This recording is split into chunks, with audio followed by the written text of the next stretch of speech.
Baik, selamat sore. Pada kesempatan ini saya ingin share materi terkait dengan antara lain,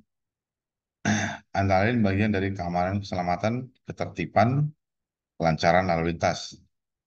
Materi ini saya peroleh ketika mengikuti uji kompetensi, pelatihan penilai analisis data lalu lintas yang dilaksanakan oleh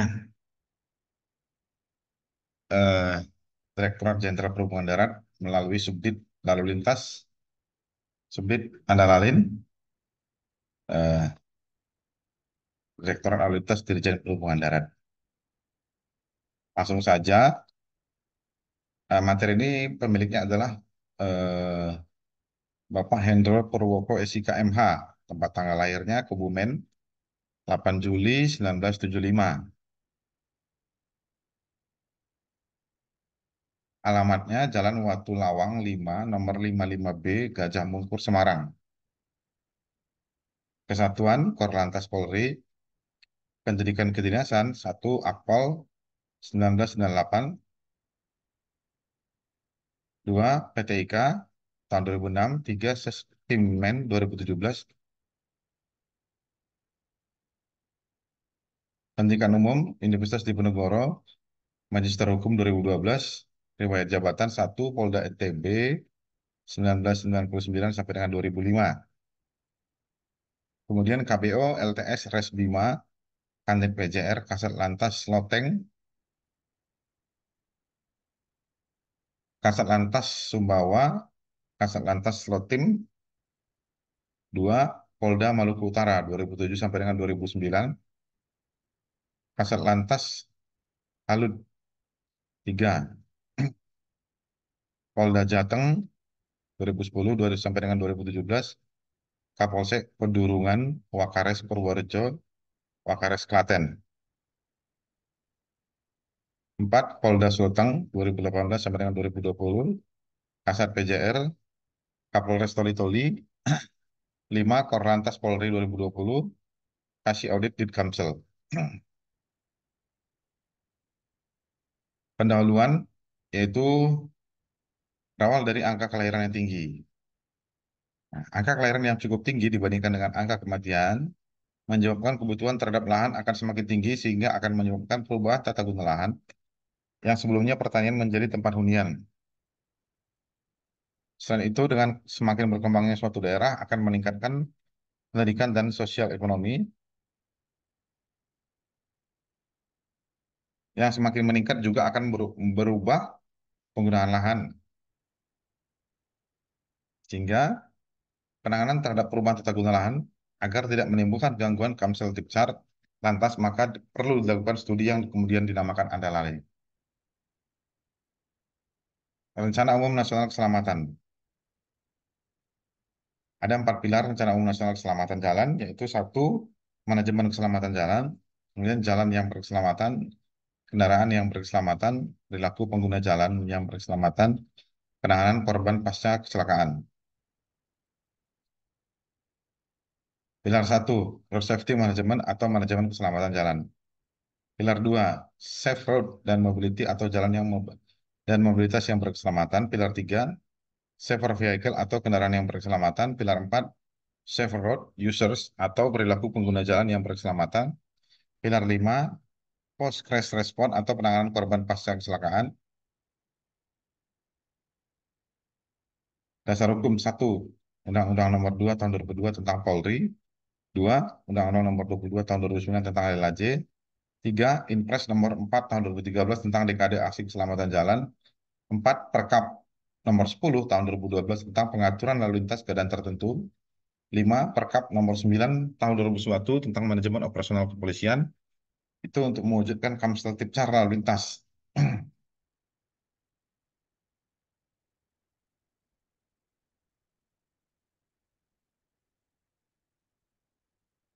Undang-Undang Nomor 22 Tahun 2009 tentang Lalu Lintas dan Angkutan Jalan. Pasal 1 Undang-Undang Nomor 22 Tahun 2009 Keamanan Lalu Lantas. Itu terbebas dari gangguan melawan hukum, rasa takut, dapat berjalan secara aman, terbebas dari kejahatan bersifat faktual, mengancam atau mengganggu bersifat potensial, Konflik sosial, kerusuhan, minimnya kehadiran anggota. Pasal 200 Undang-Undang Nomor 22 Tahun 2009. A. Penyusunan Program Nasional Keamanan LLAJ. B. Penyediaan dan pemeliharaan fasilitas dan perlengkapan keamanan jalan keamanan LHJ. C. Pelaksanaan pendidikan, pelatihan, pembimbingan, penyuluhan, dan penerangan berlalu lintas dalam rangka meningkatkan kesadaran hukum dan etika masyarakat dalam berlalu lintas. D. Pengkajian masalah keamanan LHJ. E. Manajemen keamanan lalu lintas. F. Pengaturan, penjagaan, pengawalan, dan atau patroli. G. Residen kendaraan bermotor dan pengemudi. Dan H. Penegakan hukum lalu lintas. Keselamatan lantas.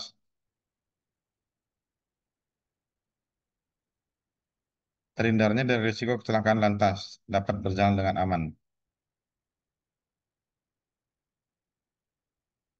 Pasal 203 Undang-Undang Nomor 22 Tahun 2009. Penyusunan Program Nasional Kegiatan Keselamatan Lalu Lintas dan Angkutan Jalan. B. Penyediaan dan pemeliharaan fasilitas dan perlengkapan keselamatan lalu lintas dan angkutan jalan. C. Pengkajian masalah keselamatan lalu lintas dan angkutan jalan. B. D. Manajemen keselamatan lalu lintas dan angkutan jalan.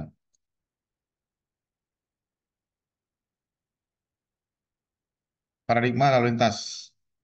Filosofis 1. Urat nadi kehidupan bangsa, kehidupan. 2. Refleksi budaya bangsa sebagai pelayanan publik. Keamanan. 2. Keselamatan. 3. Hukum. 4. Administrasi. 5. Informasi. 6. Kemanusiaan. Kemudian ada sosiologis, bagian dari hidup dan kehidupan masyarakat. Yuridis, selesaikan konflik secara beradab. 2. Mencegah agar tidak terjadi kecelakaan, kemacetan, dan masalah lain lainnya.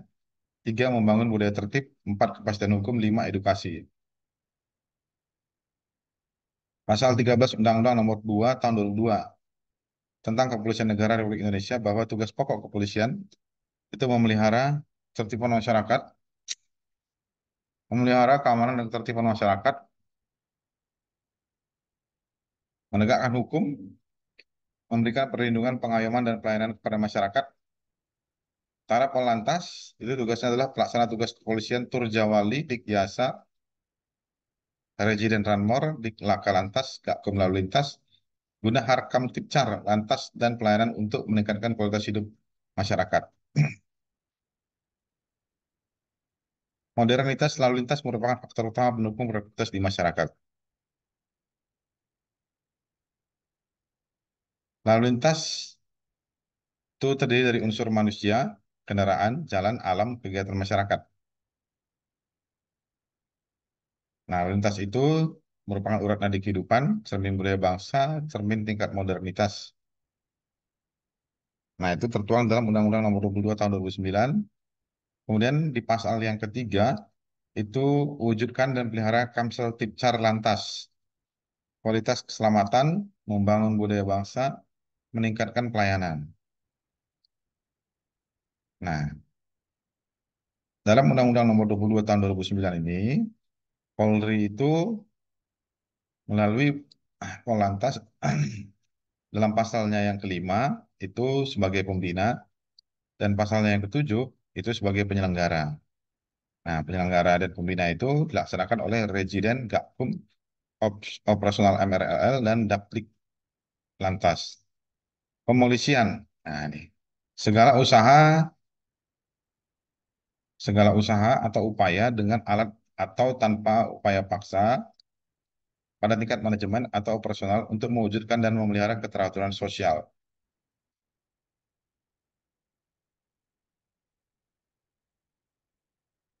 Antara lain, berdasarkan Undang-Undang Nomor 22 Tahun 2009 Pasal 99 dan 100, nah,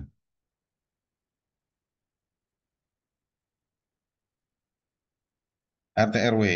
Nah, ini ada RT RW nasional, provinsi dan kabupaten. Kemudian rencana pembangunan itu ada pusat kegiatan, pemukiman dan infrastruktur. Nah, setiap rencana pembangunan, pusat kegiatan, pemukiman dan infrastruktur ini itu, nah, ini ini itu wajib dilakukan antara lain dengan kriteria tertentu. Sudah ada kriterianya dalam peraturan lain yang diatur. Wajib antara lain yaitu satu, analisis bangkitan dan tarikan lalu lintas dan angkutan jalan. Dua, simulasi kinerja lalu lintas tanpa dan dengan adanya pengembangan. Tiga, rekomendasi dan rencana implementasi penanganan dampak. Empat, tanggung jawab pemerintah dan pengembang atau membangun dalam penanganan dampak. Lima, rencana pemantauan dan evaluasi. Nah, giat masyarakat itu yang bukan gangguan dan keamanan, keselamatan, ketertiban dan kelancaran lalu lintas dan angkutan jalan. Nah, ini yang melakukan penyusunan dokumen adalah itu adalah konsultan bersertifikat. Kemudian itu adalah hasil dokumen. Konsultan bersertifikat ini yang menyusun dokumen lain, hasilnya adalah dokumen. Kemudian persetujuan dari instansi terkait di bidang kemudian dari hasil dokumen ini kita selanjutnya eh, mengurus persetujuan dari instansi terkait di bidang lalu lintas angkutan jalan, yaitu Pupera, Kemenhub, dan Polri. Kemudian syarat bagi pengembang, yaitu untuk mendapatkan izin dari pemerintah, izin pembangunan namanya. Kemudian Undang-Undang Nomor 22 Tahun 2009 Pasal 99 dan PP 32 Tahun 2009 tahun 2011 Pasal 1 dan Pasal 47 ayat 1 dan Pasal 47. Itu berbunyi bahwa setiap rencana pembangunan pusat kegiatan pemukiman dan infrastruktur yang akan menimbulkan gangguan keamanan, keselamatan, ketertiban dan kelancaran LAJ wajib dilakukan analisis dampak lalu lintas.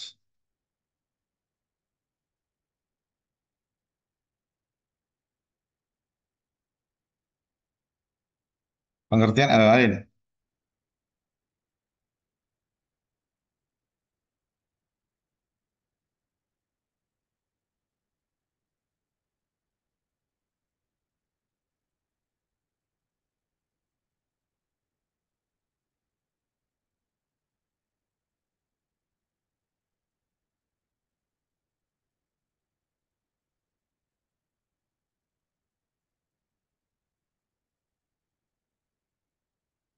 Pengertian lain yaitu suatu studi khusus yang menilai tentang efek-efek yang ditimbulkan oleh lalu lintas yang dibangkitkan oleh suatu pengembangan kawasan terhadap jaringan transportasi di sekitarnya.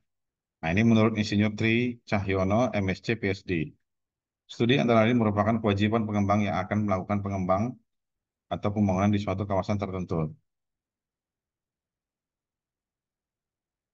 Serangkaian kegiatan kajian mengenai dampak lalu lintas dari pembangunan pusat kegiatan, permukiman, dan infrastruktur yang hasilnya dituangkan dalam bentuk dokumen hasil analisis dampak lalu lintas itu PP 32 tahun 2011. Analisis, analisis dampak lalu lintas dipergunakan untuk memprediksi apakah infrastruktur transportasi dalam daerah pengaruh pembangunan dapat melayani lalu lintas yang ada existing plus lalu lintas yang dibangkitkan atau ditarik oleh pembangunan tersebut.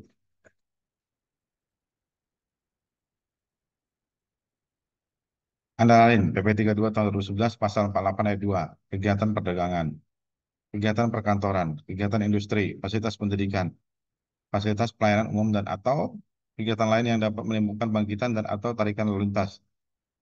Pemukiman yang wajib analisis dampak lalu lintas adalah perumahan dan pemukiman, rumah susun dan apartemen dan atau pemukiman lain yang dapat menimbulkan bangkitan dan atau tarikan lalu lintas. Antara lain, antara lain PP 32 tahun 2011 pasal 48 ayat 3. Infrastruktur yang wajib analisis dampak lalu lintas adalah akses ke dan dari jalan tol, pelabuhan, bandar udara, terminal, stasiun kereta api, pool kendaraan, fasilitas parkir untuk umum dan atau infrastruktur lainnya. Dampak lalu lintas masa pembangunan atau during construction, yaitu penyediaan petugas keamanan dan pengaturan sirkulasi kendaraan, melengkapi truk-truk material dengan penutup terpal atau plastik dan memobilisasi tidak pada jam-jam sibuk, menggunakan kendaraan yang tidak melebihi daya dukung jalan yang dilalui, kemudian berkoordinasi dengan pihak terkait untuk kelancaran tahap konstruksi, menyediakan fasilitas parkir kendaraan material agar tidak parkir di badan jalan, menyediakan tempat pembersihan bagi kendaraan berat, water trap pada pekerjaan galian dan timbunan sebelum menuju jalan, menyediakan dan memasang rambu peringatan flash warning light. Dampak lalu lintas masa operasional. Menyediakan satuan ruang parkir, menyediakan dan memasang perambuan yang dibutuhkan, menyediakan petugas untuk membantu memberikan informasi sirkulasi di dalam dan mengatur akses masuk dan keluar kendaraan, serta memberikan rasa aman pada gangguan pada penggunaan jalan menerus, menyediakan fasilitas keamanan CCTV, jalur emergensi, dan titik hidran.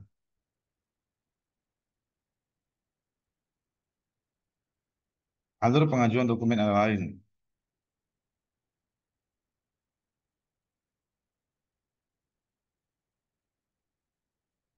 PP nomor 32 tahun 2011 pasal 51, yaitu dalam bentuk dokumen, Permen pasal 9 persetujuan, pasal 100 ayat 2, itu persetujuan instansi terkait di bidang lalu lintas jalan. Pasal 100 ayat 2 masih itu yang memberikan persetujuan antara lain adalah Menteri, Gubernur, Wali Kota, dan Bupati. Kemudian instansi terkait di bidang lalu lintas jalan itu ada pasal 5 dan pasal 7, ada penyelenggara dan pembina. Nah, ini PU, PUPR, Kemenhub, dan Polri. Tim evaluasi.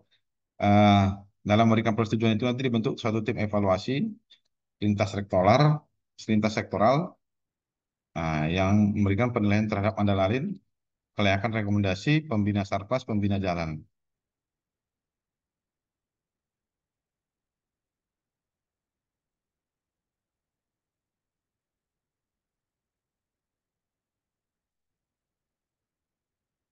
Tim evaluasi. Nah, tim evaluasi itu dari tim itu lintas fungsional. Tim evaluasi itu dengan evaluasi, kemudian proses penilaian.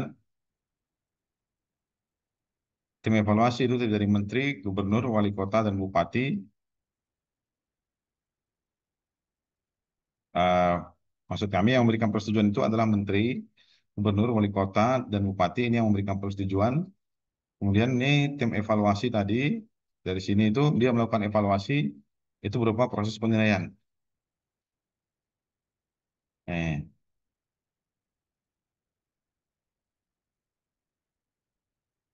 Tim lintas fungsional adalah orang-orang yang berasal dari, nah ini tadi tim, di sini tim itu, tim lintas fungsional itu adalah, tim lintas fungsional adalah orang-orang yang berasal dari tingkat hierarki yang kurang lebih sama, tapi dari berbagai bidang pekerjaan yang berbeda, yang berkumpul untuk menyelesaikan sebuah tugas. Tuh. Nah, kemudian di sini itu ada andalin, eh, proses penilaian andalin, maksud kami, kemudian ada kelayakan rekomendasi yang diusulkan, kemudian ini hasil, kemudian ini pengembang untuk melaksanakan hasil dari rekomendasi yang diusulkan.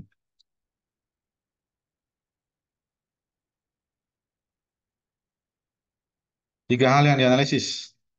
Itu satu, analisis lalu lintas eksternal, yaitu melihat sejauh mana dampak tambahan lalu lintas akibat pengembangan lahan baru terhadap sistem jaringan yang ada, yang melibatkan dua komponen. Satu, A, lalu lintas berorientasi ke lokasi site oriented traffic, yaitu lalu lintas di mana memiliki asal tujuan ke lokasi yang direncanakan. B, lalu lintas tidak berorientasi ke lokasi non-site oriented traffic, yaitu lalu lintas yang tidak memiliki asal atau tujuan ke lokasi, tetapi memiliki melalui jalan di muka atau di sekitar lokasi yang direncanakan, truk traffic. Dua, analisis titik titik akses yang melihat sejauh mana titik-titik akses terpilih sehingga memberikan dampak negatif terkecil terhadap lalu lintas eksternal. Tiga, analisis lalu lintas internal meliputi analisis sirkulasi jalan internal dan kebutuhan tempat parkir kendaraan.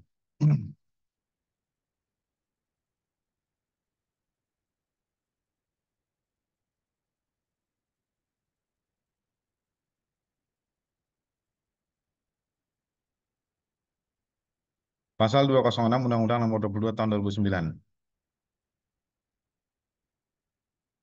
Pengawasan, pelaksanaan program keamanan dan keselamatan lalu lintas jalan. Pengawasan yaitu pelaksanaan program pengawasan sesuai dengan pasal 206 Undang-Undang Nomor 22 Tahun 2009, yaitu berupa audit, inspeksi, pengamatan, dan pemantauan.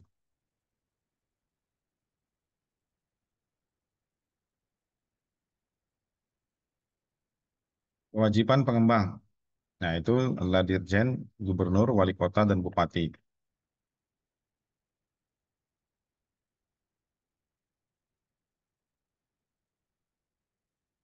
Kewajiban pengembang tadi ini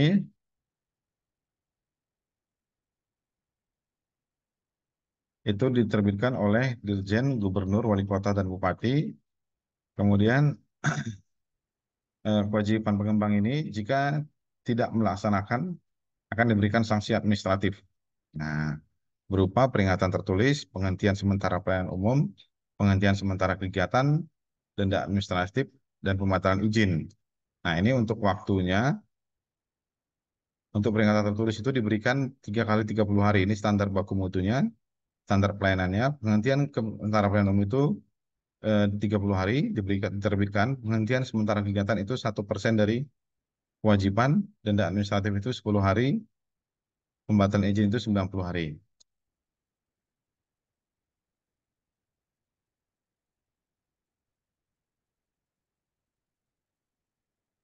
Pengawasan tindak lanjut hasil antara lain. Satu, pengawasan terhadap pelaksanaan kewajiban pengembang dilakukan oleh A. Direktur Jenderal untuk Jalan Nasional, B. Gubernur untuk Jalan Provinsi, C. Bupati untuk Jalan Kabupaten, atau D. Wali Kota untuk Jalan Kota. Dua, pengembang atau pembangun yang tidak melaksanakan kewajiban akan dikenai sanksi administratif oleh pemberi izin sesuai dengan ketentuan perundang-undangan. Tiga, sanksi administratif berupa A. Peringatan tertulis, B. Penghentian sementara pelayanan umum, C. Penghentian sementara kegiatan, D. Denda administratif, E. Pembatalan izin, dan atau F. Pencabutan izin.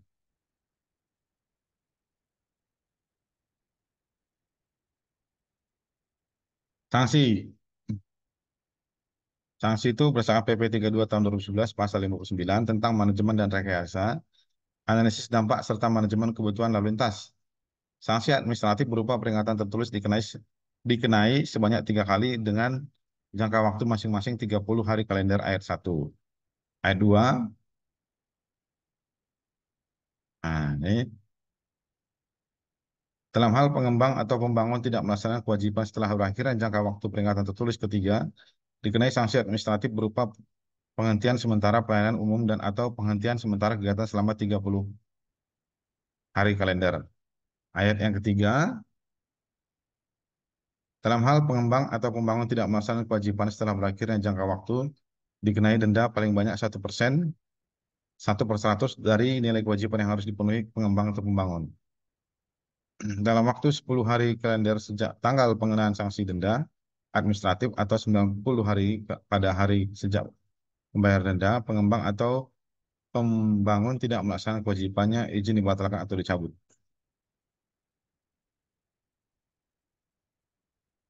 Contoh pelanggaran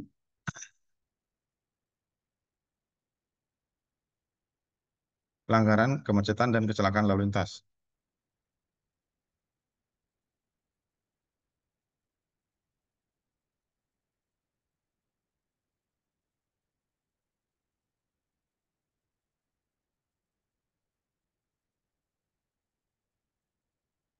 Ini gambar satu itu terlihat pada gambar satu. Pelanggarnya ada di mana? Nah, ini badan jalan. Ini ada kendaraan parkir. Nah, satu unit kendaraan parkir. Sepertinya ini badan jalan. Kemudian ini ada balok ataupun tiang untuk penyeberangan orang. Ini penyeberangan orang. Ini tiangnya seperti itu. Nah, di sini nih harusnya ini badan jalan, ini bahu jalan ataupun trotoar.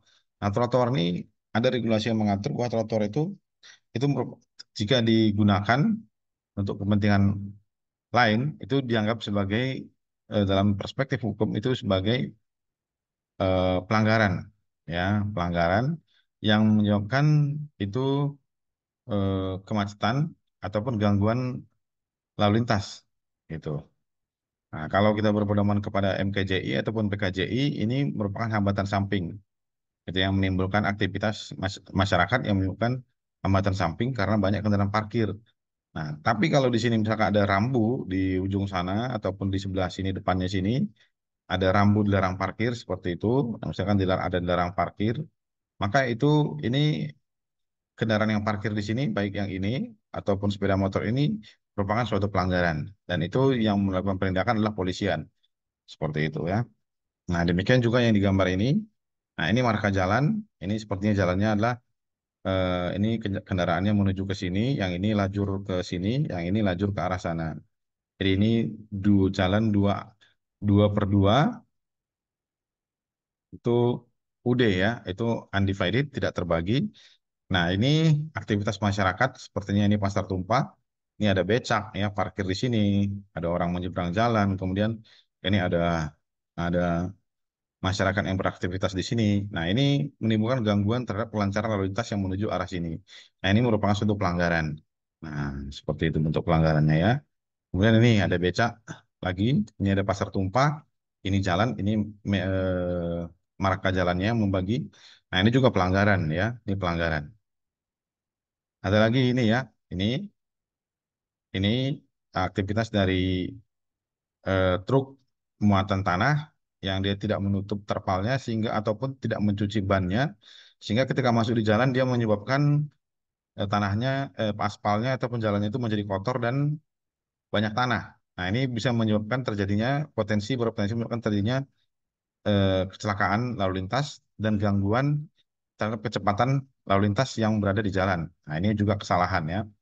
Nah, termasuk juga pada gambar ini bahu jalan ada aktivitas kerjaan proyek di sini, perbaikan eh, saluran drainase, ini tanahnya ditaruh di sini gitu. Nah, ini juga merupakan kesalahan ya, tidak boleh. Nah, ini juga ini jalan gitu kan. Ini sepertinya di daerah Jakarta ini atau saya lihat ini ada busway, ini di Jakarta. Ini kendaraan parkir. Nah, sementara ini adalah bahu jalan dan trotoar. Di trotoar ini tidak boleh parkir gitu kan. Nah, berarti ini salah. Nah, sekian dan terima kasih. Selesai.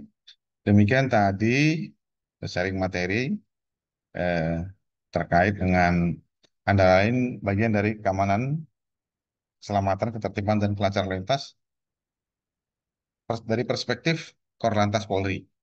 Nah, terima kasih atas waktunya. Selamat siang.